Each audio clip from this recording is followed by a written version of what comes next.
الحمد لله الحمد لله رب العالمين نحمده ونستعينه ونؤمن به ونتوكل عليه ونعوذ بالله من شرور أنفسنا ومن سيئات أعمالنا من يهده الله فلا مضل له ومن يضلل فلا هادي له وأشهد أن لا إله إلا الله وحده لا شريك له وأشهد أن محمدا عبده ورسوله أرسله بالهدى ودين الحق ليظهره على الدين كله ولو كره المشركون اللهم صل على محمد وعلى آل محمد كما صليت على إبراهيم وعلى آل إبراهيم إنك حميد مجيد اللهم بارك على محمد وعلى آل محمد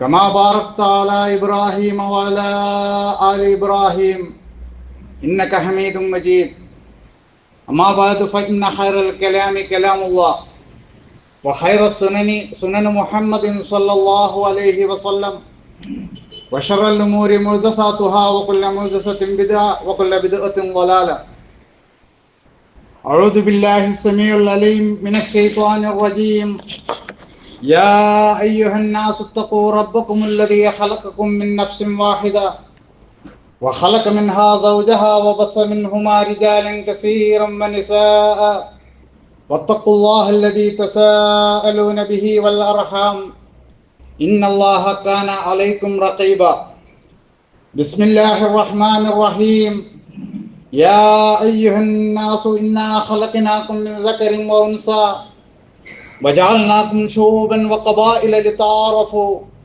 إن أكرمكم عند الله أتقاكم إن الله عليم خبير. ബഹുമാന്യരായ സഹോദരിമാരെ, സഹോദരന്മാരെ, വിശ്വാസികളെ, നമ്മെ സൃഷ്ടിച്ചു പരിപാലിക്കുന്ന അള്ളാഹുവിൻ്റെ നിയമങ്ങളെ സൂക്ഷിക്കണേ എന്ന് എന്നെ മറക്കാതെ നിങ്ങളെയും ഉത്ബോധിപ്പിക്കുകയാണ്. അള്ളാഹു അതിനെ അനുഗ്രഹിക്കുമാറാവട്ടെ. നമ്മൾ നമ്മുടെ കൈയൊന്ന് നെഞ്ചോട് ചേർത്ത് വെച്ചാൽ നമ്മൾ 60 എന്ന് എണ്ണുമ്പോഴേക്ക് 70-72 പ്രാവശ്യം മിടിക്കുന്ന ഒരു ഹൃദയത്തിൻ്റെ സാന്നിധ്യം അനുഭവിക്കാൻ സാധിക്കും. എപ്പോൾ തുടങ്ങിയെന്ന് ചോദിച്ചാൽ ഏതാനും ആഴ്ചകൾ ഉമ്മയുടെ ഗർഭപാത്രത്തിൽ നമ്മൾ ഉള്ളപ്പോൾ തുടങ്ങിയതാണ് ഈ മിടിപ്പ്. ഒരു നാൾ ഇത് നിലക്കും. ആ മിടിപ്പിനെ നിയന്ത്രിക്കുന്ന അള്ളാഹുവിനെ സൂക്ഷിച്ച് ജീവിക്കണം എന്നാണ് തഖ്വ കൊണ്ട് ഞാൻ വസിയ്യത്ത് ചെയ്തത്. വരുന്ന ഒരു നിമിഷത്തെ, ഏതാനും നിമിഷങ്ങളുടെ തിന്മയെങ്കിലും മാറ്റി നിർത്തി നന്മയിലേക്ക് നമ്മളെ പരിവർത്തിപ്പിക്കാൻ ഈ ഉത്ബോധനത്തിനാവേണ്ടതുണ്ട്. നാഥൻ അനുഗ്രഹിക്കുമാറാവട്ടെ. UDHR എന്നറിയപ്പെടുന്ന universal declaration of human rights എന്ന പേരിലുള്ള അഥവാ അന്താരാഷ്ട്ര മനുഷ്യാവകാശ പ്രഖ്യാപന വാർഷികം ഡിസംബർ 10 ആഘോഷിക്കാനിരിക്കുകയാണ്. 1948 പാരീസിൽ ചേർന്ന ഐക്യരാഷ്ട്ര പൊതുസഭയാണ് അഥവാ UN ജനറൽ അസംബ്ലിയാണ് ഇത് പ്രഖ്യാപിച്ചിട്ടുള്ളത്. രണ്ടാം ലോക മഹായുദ്ധത്തിന്റെ അനുഭവങ്ങളുടെയും ഹിറ്റ്ലറിന്റെ നേതൃത്വത്തിൽ നടന്ന നാസി ഭീകരതയുടെയും പശ്ചാത്തലത്തിലാണ് ജാതി, മത, വർണ്ണ, ഭാഷാ, ദേശ വ്യത്യാസങ്ങൾക്കുപരിയായുള്ള ലിംഗത്തിൻ്റെയും രാഷ്ട്രീയത്തിൻ്റെയോ പേരിലല്ലാതെയുള്ള മനുഷ്യൻ എന്ന അർത്ഥത്തിലുള്ള അവൻ്റെ പദവിയെയും അന്തസ്സിനെയും ഉൾക്കൊള്ളണമെന്ന്, അത് ഉയർത്തിപ്പിടിക്കണമെന്നും ഒരു പ്രഖ്യാപനമുണ്ടായത്. ബൈബിൾ കഴിഞ്ഞാൽ ലോകത്തെ ഏറ്റവും അധികം ഭാഷകളിലേക്ക് വിവർത്തനം ചെയ്യപ്പെട്ട ഔദ്യോഗിക രേഖയാണ് UDHR. ഇതിനു മുമ്പ് 1948 ഫ്രഞ്ച് ഭരണഘടനാ സഭയുടെ ഒരു വിജ്ഞാപനവും 1789 അമേരിക്കൻ ഐക്യനാടുകളുടെ നേതൃത്വത്തിൽ ബഗോട്ടോ കോൺഫറൻസിൽ പാസാക്കിയ ഒരു മനുഷ്യാവകാശ പ്രഖ്യാപനവുമാണ് ഇതിനു മുമ്പ് മനുഷ്യാവകാശത്തെക്കുറിച്ചുള്ള ഗൗരവതരമായ ചിന്ത ഈ ആധുനിക സമൂഹത്തിൽ ഉയർത്തിയിട്ടുള്ളത്. ചുരുക്കത്തിൽ 18-19 നൂറ്റാണ്ടുകളിലാണ് ആധുനികർ എന്ന് നമ്മൾ പറയുന്ന നമ്മുടെ സമൂഹം മനുഷ്യാവകാശത്തെക്കുറിച്ച് ചിന്തിക്കുന്നത്. ഇന്ന് മനുഷ്യാവകാശത്തെക്കുറിച്ചുള്ള ചർച്ചകൾ സജീവമാണ്. ഡിസംബർ 10 കഴിഞ്ഞാൽ നമ്മുടെ വാരിക പ്രസിദ്ധീകരണങ്ങളിലും TV-കളിലുമൊക്കെ നെടുനീളൻ ലേഖനങ്ങളും ചർച്ചകളുമൊക്കെ നമുക്ക് കാണാൻ സാധിക്കും. എന്നാൽ ഏട്ടിലെ പശു ഒരിക്കലും പുല്ല് തിന്നിട്ടില്ല. വൻശക്തികളും അന്താരാഷ്ട്ര സംഘങ്ങളുമൊക്കെ എല്ലാ മനുഷ്യാവകാശങ്ങളെയും ധ്വംസിച്ചുകൊണ്ട് മുന്നേറുന്ന കാര്യങ്ങളാണ് നമുക്ക് കാണാൻ കഴിയുന്നത്. ഫലസ്തീൻ നമ്മുടെ മുന്നിലുള്ള ഉദാഹരണമാണ്. വികസ്വരവും ചെറുകിടുമായ രാഷ്ട്രങ്ങളുടെ അവകാശത്തിനുമേൽ വൻശക്തികൾ അവരുടെ UN-ന്റെ പ്രമേയം പോലും വീറ്റോ അധികാരം ഉപയോഗിച്ചുകൊണ്ട് നിർവീര്യമാക്കുന്ന കാര്യങ്ങളാണ് നമുക്ക് കാണാൻ സാധിക്കുന്നത്. ഭരണകൂട ഭീകരതയും നീതി നിഷേധങ്ങളും സർവത്ര നടമാടുകയാണ്. മനുഷ്യാവകാശത്തെക്കുറിച്ച് നമ്മൾ സംസാരിക്കേണ്ടി വരുന്ന ഇന്നത്തെ തീയതി ഒന്ന് ആലോചിച്ച് നോക്കുക. ഡിസംബർ 6. 32 വർഷങ്ങൾക്ക് മുമ്പ് ഇന്ത്യൻ ജനാധിപത്യത്തിന്റെ താഴിക്കുടങ്ങൾക്ക് മുകളിൽ കയറി കർസേവർ എന്ന കാബാലികർ തച്ച് തകർത്ത, അഥവാ ബാബരി മസ്ജിദിന്റെ മിനാരങ്ങൾ തച്ച് കറുത്ത ഒരു കറുത്ത ദിനത്തിലാണ് നമ്മൾ മനുഷ്യാവകാശത്തെക്കുറിച്ച് സംസാരിക്കേണ്ടി വരുന്നത്. അവിടെ തീർന്നിട്ടില്ല. ഇനിയും ലിസ്റ്റിൽ ഗ്യാൻ ബാബയും സമ്പലും അജ്മീറും കമാൽ മൗലയും ഒക്കെ ഇങ്ങനെ കാബാലികർ ലിസ്റ്റ് തീർത്തുകൊണ്ടിരിക്കുകയാണ്.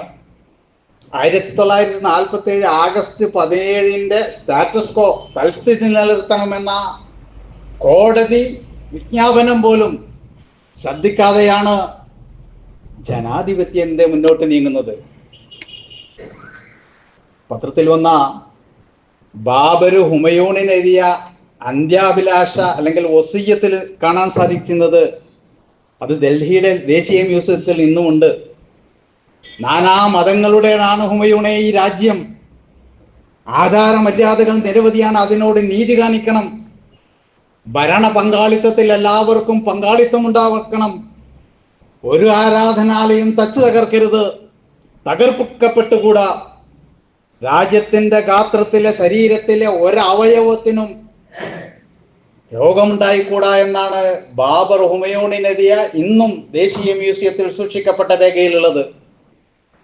എന്നാൽ ഈ തച്ച് തകർക്കൽ ഒരു സുപ്രഭാതത്തിൽ തുടങ്ങിയതാണോ? അല്ല. ബാബരി മസ്ജിദിന്റെ താഴെക്കുടകൾ കാബാലികർ കയറുന്നതിന് മുമ്പ്, കുറെ വർഷങ്ങൾക്ക് മുമ്പ്, അന്ന് TV ഒക്കെ ഇങ്ങ് വന്നു തുടങ്ങിയിട്ടേ ഉള്ളൂ. അന്ന് TV-യിൽ രാമായണം സീരിയൽ ടെലിവൈസ് ചെയ്തിരുന്നു. 41 പണ്ടത്തെ വീഡിയോ കേസറ്റുകളിൽ അതിനും എത്രയോ എപ്പിസോഡുകളായി അത് കാണിച്ചതിൻ്റെ മുഴുനീള ചിത്രം നമുക്ക് ലഭ്യമാണ് ഇന്നും. അപ്പോ പുരാണങ്ങളിൽ ഉറങ്ങുന്ന രാമനെ, ആർക്കും അധികമൊന്നും ധാരണയില്ലാത്ത ഒരു രാമനെ സജീവ ചിത്രീകരണമായി നമ്മുടെ അയൽപക്കത്തെ അമ്മൂമ്മരുടെ ഹൃദയത്തിൽ പോലും പ്രതിഷ്ഠിച്ചതിൻ്റെ ശേഷമാണ് ബാബരി മസ്ജിദിന്റെ ഉള്ളിൽ പ്രതിഷ്ഠ വെക്കുന്നത്, അല്ലെങ്കിൽ അതിന്റെ കാഴ്ചകൾ തകർക്കപ്പെടുന്നത്. രാജ്യത്തിന്റെ നാനാ ഭാഗങ്ങളിൽ നിന്നും പൂജിച്ചു കൊണ്ടുവന്ന കല്ല് കൊണ്ട് അവിടെ അമ്പലമുണ്ടാക്കാൻ ഹിന്ദുത്വ വർഗീയതയും ഭക്തിയും കൂടി കൂട്ടിക്കെട്ടി കാബാലികൾ ശ്രമിച്ചതിന്റെ ഉദാഹരണം ഒരു സുപ്രഭാതത്തിൽ തുടങ്ങിയല്ല എന്നാണ് പറഞ്ഞു വന്നത്. UDHR പ്രഖ്യാപിച്ച അതേ 1948 തന്നെയാണ് വൻശക്തികൾ അവർക്കുള്ള ഇടങ്ങളിൽ നിന്ന് രക്ഷപ്പെടാൻ ഇസ്രായേൽ സ്ഥാപിച്ചു കൊടുത്തത് എന്നും നമ്മൾ കൂട്ടി വായിക്കേണ്ടതാണ്. ഇങ്ങനെ രേഖകളും പ്രഖ്യാപനങ്ങളും ഒക്കെ ഏടുകളിൽ മാത്രം ഒതുങ്ങിപ്പോവുകയാണ്. ആംനസ്റ്റി ഇന്റർനാഷണലിന്റെ ഒരു കണക്ക് പ്രകാരം ഏറ്റവും അധികം മനുഷ്യാവകാശ ധ്വംസനങ്ങൾ ഉണ്ടാവുന്നത് ലോക പോലീസിന്റെ നാട്ടിലാണ്. Search for human ground, human rights watch, Asia watch തുടങ്ങിയ മനുഷ്യാവകാശ സംഘടനകൾ സ്വതന്ത്രമായി പ്രവർത്തിക്കാനാവാത്ത വിധം സമ്മർദ്ദത്തിലാണ്. എന്തിന്? കേരളീയ പശ്ചാത്തലത്തിൽ പോലും വാർത്തകൾ സൃഷ്ടിക്കുകയും വാർത്തകൾ തമസ്കരിക്കുകയും ചെയ്യുന്നത് നമ്മൾ കാണുന്നു. കളമശ്ശേരി മുതൽ വഖഫ് വരെയുള്ള ഉദാഹരണങ്ങൾ. ദേശീയ പള്ളികൾക്കിടയിൽ നീളത്തിലും ഉരുളയായുമുള്ള കല്ലുകൾ പരതുകയാണ് പലരും. ഹ്യൂമൻ റൈറ്റ്സ് വാച്ച് പോലും ഇന്ത്യയിൽ സസ്പെൻഡ് ചെയ്യപ്പെട്ടിരിക്കുകയാണ് 2021. ഹ്യൂമൻ ഫ്രീഡം ഇൻഡെക്സിൽ ഇന്ത്യ 109 സ്ഥാനത്തേക്ക് കൂപ്പുകുത്തിയിരിക്കുന്നു. ഇങ്ങനെയുള്ളൊരു സമകാലിക ചുറ്റുപാടിലാണ് മനുഷ്യനെന്നുള്ള അവകാശങ്ങളെ കുറിച്ച് നമ്മൾ സംസാരിക്കേണ്ടി വരുന്നത്.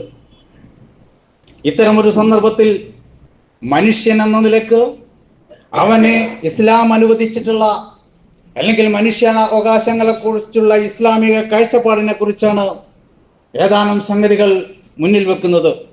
അത് ദിനാചരങ്ങളിൽ മാത്രം ഒതുങ്ങുന്നതല്ല. പ്രപഞ്ചത്തെ സൃഷ്ടിച്ച, മനുഷ്യനെ സൃഷ്ടിച്ച, മനുഷ്യാരംഭം മുതൽ അവസാനം വരെയുള്ള മനുഷ്യന്റെ ചരിത്രത്തിന്റെ ഗതിവിധികൾ അറിയുന്ന പടച്ചതമ്പുരാനാണ് ഇസ്ലാമിൽ അവകാശങ്ങളെ കുറിച്ച് സംസാരിച്ചത്. എല്ലാ മാഗ്നാകാർട്ടകൾക്കും ഉപരിയായി അത് ചരിത്രത്തിന്റെ തങ്കലിപികളിൽ എപ്പോഴും പ്രാവർത്തികമാക്കാവുന്ന രീതിയിൽ നമ്മുടെ മുന്നിലുണ്ട്. ഒരു ആരാധനാലയം തകർക്കപ്പെട്ടുകൂടാ എന്നുള്ളതാണ് ഇസ്ലാമിന്റെ മനുഷ്യാവകാശങ്ങളിൽ നമുക്ക് വായിക്കാനാവുന്നത്.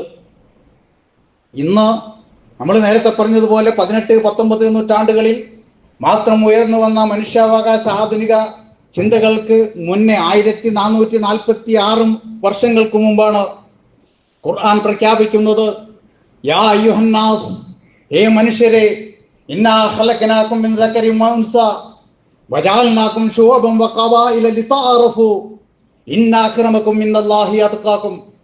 മനുഷ്യരെ, ഒരാണിൽ നിന്നും ഒരു പെണ്ണിൽ നിന്നുമാണ് നിങ്ങളെ സൃഷ്ടിച്ചിരിക്കുന്നത്. നിങ്ങളെ ഗോത്രങ്ങളും വർഗങ്ങളും രാജ്യക്കാരും നിറക്കാരും ഒക്കെ ആക്കിയിരിക്കുന്നത് നിങ്ങൾ പരസ്പരം തിരിച്ചറിയാൻ വേണ്ടി മാത്രമാണ്. ഇന്നാക്രമക്കും ഇന്നല്ലാഹി അത്ഖാകും, നിങ്ങളിൽ ദൈവഭക്തി ആർക്കുണ്ടോ അവർ മാത്രമാണ്, അതിന്റെ പേരിലാണ് ഉത്തമർ. ഇന്നല്ലാഹ അലീമുൻ ഹബീർ, അള്ളാഹു സർവജ്ഞനാണ്, സൂക്ഷ്മമായി കാര്യങ്ങൾ അറിയുന്നവനാണ്. മനുഷ്യനല്ലാത്ത എല്ലാ സൃഷ്ടികൾക്കും വരെ അതിന്റെ പ്രകൃതി ഘടനയിൽ അള്ളാഹു അവകാശങ്ങൾ നിശ്ചയിച്ചിട്ടുണ്ട്. അവയൊക്കെ മനുഷ്യനല്ലാത്ത എല്ലാ ജീവജാലങ്ങളും അനുസ്യൂതം അത് അനുഭവിച്ചു കൊണ്ടിരിക്കുന്നു. എന്നാൽ മനുഷ്യൻ, നമ്മൾ ഉയർന്നാൽ ഏറ്റവും ഉത്കൃഷ്ടനാകുവാനും താഴ്ന്നാൽ ഏറ്റവും നികൃഷ്ടനാകാനും ആ രണ്ട് സാധ്യതകളെ തിരിച്ചറിഞ്ഞ അള്ളാഹുവാണ് മനുഷ്യൻ നേർവഴിയിലേക്ക് നടത്താൻ വേദഗ്രന്ഥങ്ങൾ അവതരിപ്പിക്കുകയും ഉത്തമ പ്രവാചകന്മാരെ പറഞ്ഞയക്കുകയും ചെയ്തത്. മറ്റു ജീവജാലങ്ങൾക്ക് പോലെ തന്നെ, മറ്റു ജീവജാലങ്ങൾക്കുള്ളതുപോലെ തന്നെ നമുക്ക് സുഖം അനുഭവിക്കാം, നമ്മുടെ ആവശ്യങ്ങൾക്ക് ഉപയോഗിക്കാം. പക്ഷേ പ്രകൃതിക്ക് പോറലേൽപ്പിച്ചുകൂടാ. നമ്മുടെ സുഖം മറ്റൊരു അന്യന്റെ ഒരു സ്വാതന്ത്ര്യത്തിന് അത് ഹനിക്കുന്നതിന് നിമിത്തമായി കൂടാ എന്നാണ് ഇസ്ലാമിന്റെ കൺസെപ്റ്റിന്റെ അടിസ്ഥാനം. വിൻസ്റ്റൺ ചർച്ചിൽ, ബ്രിട്ടീഷ് പ്രധാനമന്ത്രിയായിരുന്ന വിൻസ്റ്റൺ ചർച്ചിൽ പറഞ്ഞല്ലോ, your freedom ends where others nose begins. എവിടെ അന്യന്റെ മൂക്ക് ആരംഭിക്കുന്നു അവിടെ നിന്റെ സ്വാതന്ത്ര്യം അവസാനിക്കുന്നു എന്ന്. സ്വാതന്ത്ര്യത്തെക്കുറിച്ച് ഗഹനമായി ചോദിച്ചതാണ് ഒരാൾ. വിൻസ്റ്റൺ വെച്ച് അതിന് ഗഹനമായ ഉദാഹരണങ്ങളൊന്നും വേണ്ട. നിന്റെ സ്വാതന്ത്ര്യത്തിന്റെ വടി നിനക്ക് എങ്ങനെയും വീശാം, പക്ഷേ അത് അന്യന്റെ മൂക്കിൽ സ്പർശിക്കരുത്. അതുകൊണ്ട് അവകാശങ്ങൾക്ക് മുമ്പ് ഉത്തരവാദിത്തങ്ങൾ എന്താണ് എന്ന് പഠിപ്പിക്കുകയാണ് ഇസ്ലാം ചെയ്തത്. ആയത്തുൽ കുർസിക്ക് ശേഷം വിശ്വാസത്തിന്റെ കാര്യത്തിൽ പോലും ഖുർആൻ പ്രഖ്യാപിക്കുന്നത് ലാ ഇക്റാഹ ഫിദ്ദീൻ ഖദ് തബയ്യന റുശ്ദു മിനൽ ഗയ് വമൻ യക്ഫുർ ബിത്താഗൂതി വയുമിൻ ബില്ലാഹി ഫഖദ് ഇസ്തംസക ബിൽ ഉർവത്തുൽ വുസ്ഖാ ലൻ ഫിസാമ ലഹാ ഇന്നല്ലാഹു സമീഉൻ അലീം. ലാ ഇക്റാഹ ഫിദ്ദീൻ, ദീനിൽ ഒരു ബലാത്കാരവുമില്ല, ഒരു നിർബന്ധവുമില്ല. ഖദ് തബയ്യന റുശ്ദു മിനൽ ഗയ്, ദുർമാർഗം ഏത് സന്മാർഗം ഏത് അത് വ്യക്തമാണ്. അതുകൊണ്ട് നമ്മൾ അത് എവിടെ നിൽക്കണം, വിശ്വാസത്തിന്റെ കാര്യത്തിൽ പോലും ഇസ്ലാം അനുവദിച്ച സ്വാതന്ത്ര്യം നമ്മൾ മനസ്സിലാക്കേണ്ടതുണ്ട്. മനുഷ്യരെ ചിലരെ കൊണ്ട് തടഞ്ഞിട്ടില്ലായിരുന്നുവെങ്കിൽ എന്ന് സൂറത്തുൽ ഹജ്ജിൽ ഒരു ആയത്തുണ്ട്. ചിലരെ കൊണ്ട് ചിലരെ തടഞ്ഞുകൊണ്ടാണ് ഇവിടെ അള്ളാഹു നീതി നടപ്പിലാക്കുന്നത്. അതല്ലായിരുന്നെങ്കിൽ സന്യാസി മഠങ്ങളും ക്രിസ്ത്യൻ പള്ളികളും ജൂത ആരാധനാലയങ്ങളുമൊക്കെ അള്ളാഹുവിന്റെ നാമം ഒരുപാട് അനുസ്മരിക്കപ്പെടുന്ന പള്ളികളുമൊക്കെ തകർക്കപ്പെടുമായിരുന്നു എന്ന് ആ ആയത്തിൽ പറയുന്നു. ഒരു ആരാധനാലയവും തകർക്കപ്പെടുക എന്നാണ് ഇസ്ലാമിന്റെ കാഴ്ചപ്പാട്. നമ്മൾ സാധാരണ ഓതാറുള്ള സൂറത്തുൽ കഹ്ഫിൽ 29-ാമത്തെ ആയത്തിൽ അള്ളാഹു പറയുന്നു, ഫമൻ ശാഅ ഫൽയുമിൻ ഫമൻ ശാഅ ഫൽയക്ഫുർ. ഇഷ്ടമുള്ളവൻ വിശ്വസിച്ചോട്ടെ, ഇഷ്ടമുള്ളവൻ അവിശ്വസിച്ചോട്ടെ. സൂറത്തുൽ ആശിയയിൽ അള്ളാഹു നബിയോട് പറഞ്ഞു, ഫദക്കിർ ഇന്നമാ അൻത മുദക്കിർ ലസ്ത അലൈഹിം ബിമുസൈത്തിർ. നീ ഒരു ഉത്ബോധകനാണ്, ഉപദേശകൻ മാത്രമാണ്. നീ അവരുടെ മേൽ അധികാരം ചെലുത്തേണ്ടെന്ന് അല്ല, അവർക്ക് ഇഷ്ടമുണ്ടെങ്കിൽ സ്വീകരിക്കാം. സൂറത്തുൽ കാഫിറൂൻ അള്ളാഹു അത് ഒന്നുകൂടി അസന്നിഗ്ധമായി വ്യക്തമാക്കുന്നു, ലക്കും ദീനുക്കും വലിയ ദീൻ. നബി പറയുകയാണ്, നബിയോട് പറയാൻ അള്ളാഹു ആജ്ഞാപിക്കുകയാണ്, അവർക്ക് അവരുടെ മതം, എനിക്ക് എൻ്റെ മതം, നിങ്ങൾക്ക് നിങ്ങളുടെ മതം, എനിക്ക് എൻ്റെ മതം. ഇങ്ങനെ വിശ്വാസത്തിൽ പോലും സ്വാതന്ത്ര്യം, മണ്ണിന്റെ അവകാശവും അള്ളാഹു അനുവദിച്ചു തന്നിരിക്കുന്നു. ഒന്നടുത്തിരുന്നാല് മൂപ്പർക്ക് ഒന്നിരിക്കാം. സൂറത്തുൻ നഹ്ലിൽ 16-ാമത്തെ സൂറത്തിൽ 93-ാമത്തെ വചനത്തിൽ അള്ളാഹു പറയുന്നു, വലൗ ശാ അല്ലാഹ് ലജഅലകും ഉമ്മത്തൻ വാഹിദ. അള്ളാഹു ഉദ്ദേശിച്ചത് നിങ്ങളൊക്കെ വിശ്വാസികളാക്കാം, ഒരൊറ്റ സമുദായമാക്കുമായിരുന്നു. അള്ളാഹു അങ്ങനെ ഉദ്ദേശിച്ചിട്ടില്ല. ഇങ്ങനെ വിശ്വാസ സ്വാതന്ത്ര്യമാണ് ഇസ്ലാം ഒന്നാമതായി സ്വാതന്ത്ര്യത്തിന്റെ പേരിൽ നമുക്ക് അനുവദിച്ചു തന്നിട്ടുള്ളത്. ഇങ്ങനെ ഇസ്ലാം അനുവദിച്ചു തന്നിട്ടുള്ള മനുഷ്യാവകാശങ്ങളെ കുറിച്ച് ഇനിയും മനസ്സിലാക്കാനുണ്ട്. അള്ളാഹു നമുക്ക് അനുവദിച്ചെന്ന അനാഥകളെ കുറിച്ച് പോലുമുള്ള അവകാശം, നീതിയിൽ അധിഷ്ഠിതമായ വിശ്വാസത്തോട് ചേർത്ത് കെട്ടി അള്ളാഹു പറഞ്ഞ വിവിധ ചിന്താ സ്വാതന്ത്ര്യം, അടിമകളുടെ അവകാശം, സാമൂഹിക സാമ്പത്തിക അവകാശങ്ങൾ, സ്ത്രീകളുടെ അവകാശം, കുട്ടികളുടെ അവകാശം തുടങ്ങി വളരെ കാര്യങ്ങൾ മനസ്സിലാക്കാനുണ്ട്. യഥാവിധി കാര്യങ്ങൾ മനസ്സിലാക്കുവാനും ഇസ്ലാമിന്റെ അടിസ്ഥാനത്തിൽ നിന്നുകൊണ്ട് കാര്യങ്ങളെ വീഴ്ച ചിന്തിക്കാനും അള്ളാഹു നമ്മെ അനുഗ്രഹിക്കുമാറാവട്ടെ.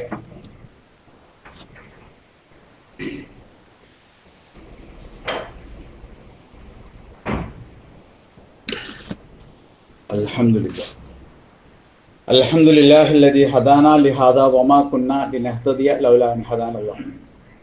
റബ്ബി ഇശ്റഹ് ലി സദ്രി വയസ്സിർ ലി അംരി വഹ്ലുൽ ഉഖ്ദതം മിൻ ലിസാനി യഫ്ഖഹു ഖൗലി. യാ അയ്യുഹന്നാസ് ഉസീകും സാനിയം ബിത്തഖ്വല്ലാഹ്.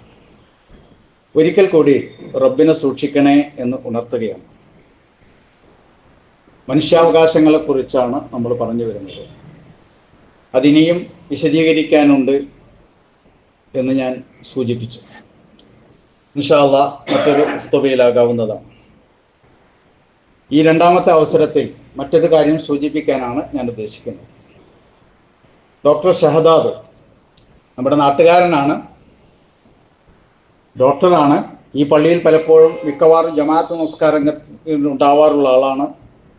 നാഷണൽ ലെവലിൽ തന്നെ, ഇന്ത്യയുടെ ലെവലിൽ തന്നെ physical medical PMR physical medicine and റിഹാബിലിറ്റേഷൻ്റെ ഫാക്കൽറ്റിയാണ്.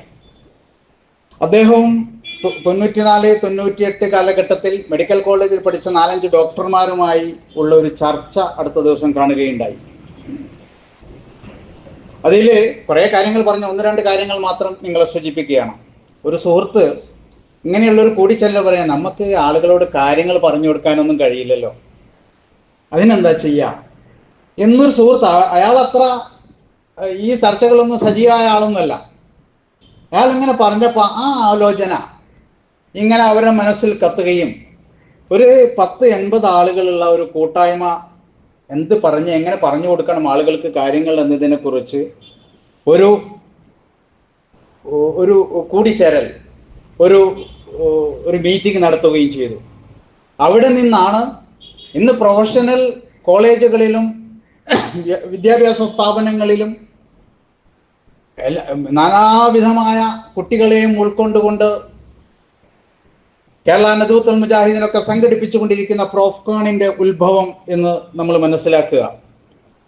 അതായത് നമ്മൾ കുഴിച്ചിടുന്ന ഒരു നന്മയുടെ വിത്ത്, അതിൻ്റെ ഫലങ്ങൾ ലോകത്തിന്റെ ഏത് ഭാഗത്താണ്, എത്ര ടേസ്റ്റ്ഫുൾ ആയിട്ടാണ്, എത്ര മധുരതരമായിട്ടാണ് അത് അനുഭവപ്പെടുക എന്ന് നമുക്ക് പറയാൻ സാധിക്കില്ല. അത് ഈ കുഴിച്ചിട്ട വിത്തിനേക്കാൾ, അല്ലെങ്കിൽ നമ്മൾ ഉണ്ടാക്കിയ മരത്തേക്കാൾ വലിയ മരമായി വേറൊരു സ്ഥലത്ത് വളരും.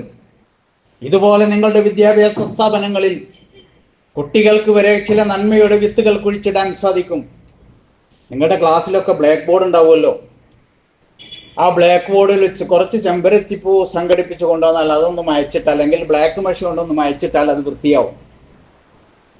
ഈ നന്മ 4 കുട്ടികൾ കാണുന്നുണ്ടെങ്കിൽ അതൊരു 10, 25, 30 വർഷങ്ങൾക്ക് മുമ്പ് നിങ്ങളുടെ സഹപാഠി ഒരു അധ്യാപകനായാൽ, അല്ലെങ്കിൽ വേറൊരു തലത്തിലായിരിക്കും നിങ്ങളുടെ നന്മയെക്കുറിച്ച് ചർച്ച ചെയ്യപ്പെടുക. നിങ്ങൾക്ക് ഇതിനോട് ഏറ്റവും ചെറുതായ കുറെ നന്മകൾ ചേർത്ത് വെക്കാവുന്നതാണ്. ഇത്തരം തുടക്കക്കാരാവുകയും ഇങ്ങനെയുള്ള നന്മകൾ തുടർച്ചക്കാരാവുകയുമാണ് വിദ്യാർത്ഥികൾ എന്ന നിലക്ക്, അല്ലെങ്കിൽ അതുപോലെയുള്ള പൊതുമണ്ഡലത്തിൽ പ്രവർത്തിക്കുന്നവർക്ക് നമ്മൾക്ക് സാധിക്കേണ്ടത്. അതുകൊണ്ട് ക്യാമ്പസുകളിൽ നിങ്ങൾ നന്മയുടെ ഒരു വിത്തെങ്കിലും വിതറിപ്പോവുക. പരസ്പര സ്നേഹമുള്ള 3-4 കാര്യങ്ങൾ അവരുടെ ചർച്ചയിൽ ഉരുത്തിരിഞ്ഞത്, പരസ്പര സ്നേഹമുള്ള, ഒരേ ഫ്രീക്വൻസിയുള്ള, നന്മയുള്ള ചില കൂട്ടായ്മകൾ, സർക്കിൾ നിങ്ങൾ ഉണ്ടാക്കിയെടുക്കുക.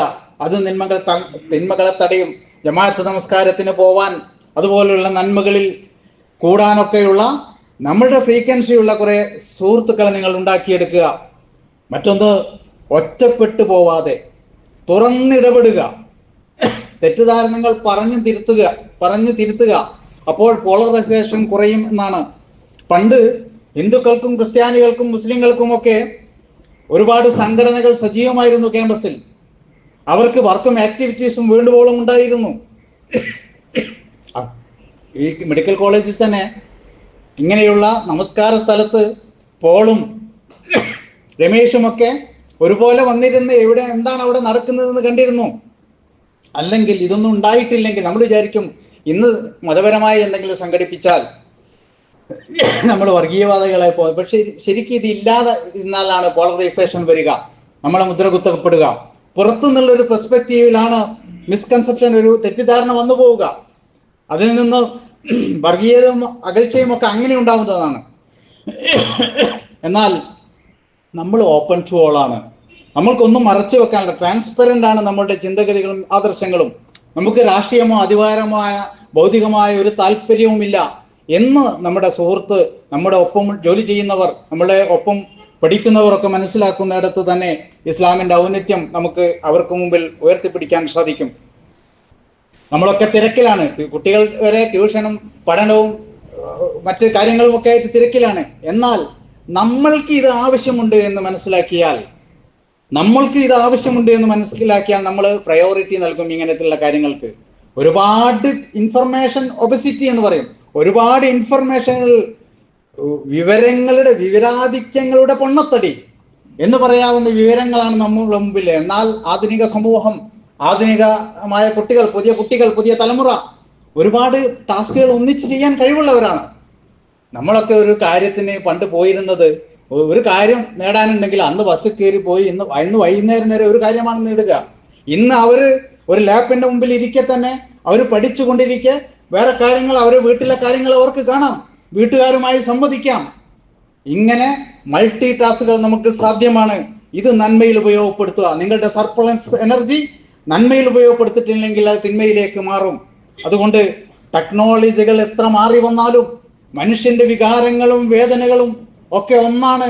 അതിനെയാണ് ഖുർആൻ അഡ്രസ്സ് ചെയ്യുന്നത്.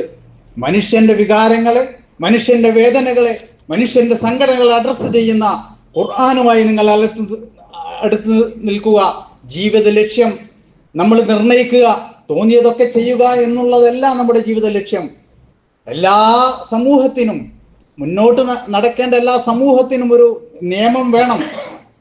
ഇപ്പം നമുക്ക് സ്വതന്ത്രമായി നടക്കാനുള്ള നിയമം ഉണ്ടല്ലോ, അതേപോലെ വേറൊരാൾക്ക് നമ്മുടെ മുഖത്തേക്ക് തുപ്പാൻ ഒരു സ്വാതന്ത്ര്യം ഉണ്ടെങ്കിലോ അവിടെ നമ്മുടെ എല്ലാം പൊളിയുകയാണ്. ഇങ്ങനെ ചില നിയമങ്ങൾ നമ്മുടെ നന്മയ്ക്കാണ്. അത് നമ്മളെ പിടിച്ചു കെട്ടുകയല്ല, മതത്തിന്റെ പേരിലായാലും അത് നമ്മുടെ നന്മയ്ക്കാണ് എന്ന്, നമ്മുടെ എളുപ്പത്തിനാണ് എന്ന് നമ്മൾ തിരിച്ചറിയുക. അള്ളാഹു അനുഗ്രഹിക്കുമാറാവട്ടെ. അള്ളാഹുവേ, ഞങ്ങളുടെ എതിരിൽ പ്രവർത്തിക്കുന്ന ഇരുട്ടിന്റെ ശക്തികളെ നീ പരാജയപ്പെടുത്തണേ തമ്പുരാനെ. എല്ലാ അനീതികളിൽ നിന്നും അവകാശ ധ്വംസനങ്ങളിൽ നിന്നും വിശ്വാസികളുടെ സമൂഹത്തെ നീ രക്ഷപ്പെടുത്തണേ നാഥ. ഞങ്ങൾക്ക് നീ മനക്കരുത്തും ഈമാനും പ്രദാനം ചെയ്യണമേ അള്ളാഹുവേ. ഞങ്ങളുടെ രോഗങ്ങളെ, പ്രയാസങ്ങളെ നീ നീക്കിക്കളയണേ നാഥ. മനസ്സിലെ നല്ല നല്ല ആഗ്രഹങ്ങളെ ഫലവത്താക്കാൻ, അത് പ്രയോഗത്തിൽ വരുത്താൻ ഞങ്ങൾക്ക് നീ കഴിവ് നൽകണേ നാഥ. ഞങ്ങളുടെ നിയ്യത്തുകൾ നീ നന്നാക്കുകയും ഞങ്ങളുടെ പോരായ്മകൾ നീ നീക്കിത്തരികയും ചെയ്യണമേ അള്ളാഹുവെ. അനാരോഗ്യത്തിൽ കഴിയുന്ന നമ്മുടെ ഒരുപാട് ബന്ധുക്കളും സുഹൃത്തുക്കളും ഒക്കെ ഉണ്ട്. അവരുടെ അസുഖങ്ങളെ നീ മാറ്റിത്തരണമേ തമ്പുരാനെ. നമ്മുടെ ഒരു സഹോദരൻ ഒരു വലിയ രോഗത്തിന്റെ ഓപ്പറേഷനുമായി നാളെ പോവുകയാണ് എന്ന് അറിയിച്ചിട്ടുണ്ട്. ആ ഓപ്പറേഷൻ വിജയമാകുവാനും അദ്ദേഹത്തിൻ്റെയും നമ്മുടെയും നമ്മിൽപ്പെട്ടവരുടെയും ഒക്കെ അസുഖങ്ങളെ ഒരു അടയാളവും ഒരു കേടും അവശേഷിപ്പിക്കാത്ത വിധം നീ മാറ്റിത്തരണമേ അള്ളാഹുവെ. മക്കളെ കൊണ്ട് ഞങ്ങൾക്ക് കൺകുളിർമ തരണമേ നാഥ. കടങ്ങൾ കൊണ്ടും സങ്കടങ്ങൾ കൊണ്ടും വേദനിക്കുന്നവരുടെ സങ്കടങ്ങൾ നീ കണ്ടറിയണേ നാഥ. അല്ലാഹുമ്മ ഗ്ഫിർ ലിൽ മുഅ്മിനീന വൽ മുഅ്മിനാത്ത് വൽ മുസ്ലിമീന വൽ മുസ്ലിമാത്ത് അൽഅഹ്യാഉ മിൻഹും വൽ അംവാത്ത് ഇന്നക മുജീബുദ് ദഅവാതി യാ ഖാദിയൽ ഹാജാത്ത്. അല്ലാഹുമ്മ അജർനാ മിനൻ നാർ അല്ലാഹുമ്മ അജർനാ മിനൻ നാർ അല്ലാഹുമ്മ അജർനാ വജർ വാലിദീനാ മിനൻ നാർ. റബ്ബനാ ഹബ് ലനാ മിൻ അസ്വാജിനാ വദുരിയാതിനാ ഖുറത അയ്ൻ വജഅൽനാ ലിൽ മുത്തഖീന ഇമാമാ. റബ്ബനാ ആതിനാ ഫിദ് ദുനിയാ ഹസനതൻ വഫിൽ ആഖിറതി ഹസനതൻ വഖിനാ അദാബൻ നാർ.